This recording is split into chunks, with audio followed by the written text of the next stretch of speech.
Welcome back to our channel One Step everybody, where we post tutorial videos to help you guys fix a problem step by step, one step at a time.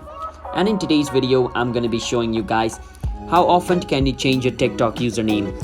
So the username is the one where it says add 1 to step 6, that is your username. So you can only change it for like 30 days. Let me show you what I mean. So I click on edit profile, but before I click on edit profile, you need to come on where it says profile at the bottom right corner of your screen. Once you're on your TikTok profile, click on edit profile. Now once you're over here, what you want to do is where it says username, click on it. Now before moving forward, if you guys are new to our channel One Step, then don't forget to hit the like and subscribe to our YouTube channel with notification on.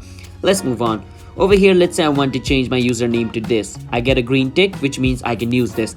I click on save, and it's gonna say you can change a username once every 30 days. So how often can you change a TikTok username? If you change it once, you can change it for 30 days, but after 30 days you can change it again.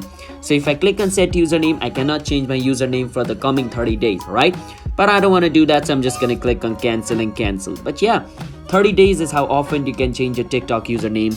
So if you guys found our video helpful, then don't forget to hit the like and subscribe to our channel One Step. I'll see you guys in my next video. Bye bye.